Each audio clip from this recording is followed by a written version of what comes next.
Welcome, in front of me is a Motorola E40 and today I will show you how you can record a screen on this phone.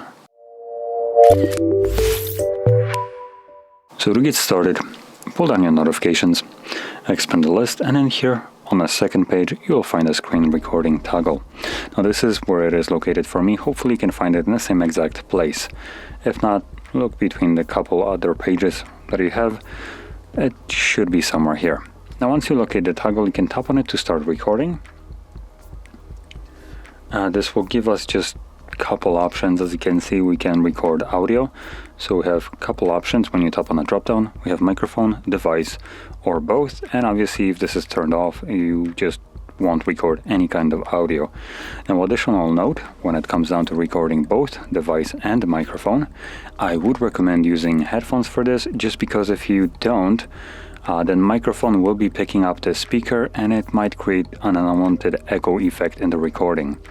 So either have it like really low in volume or just plug in headphones or some wireless earbuds, whatever you use, you can connect it just so the sound won't be coming from the speakers. Now I'll just select device audio, and second option is the show touches on screen. So this will record a semi-transparent gray dot on the screen wherever you are pressing it. I'm gonna turn it on just so you can see how that looks like on the recording, and then once pressing start, it counts down from 3 and then starts recording. So you can kind of see it right here, that dot under my finger that follows me. This will be visible on the recording.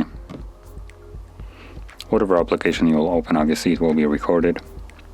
And once you're done and you want to stop the recording, pull down your notifications and simply tap to stop.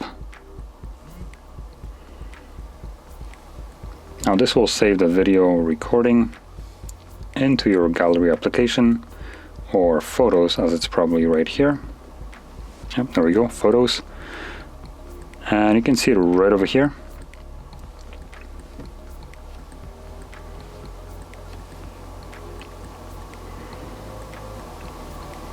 So there we go, that's the screen recording. And if you found this video helpful, don't forget to hit like, subscribe, and thanks for watching.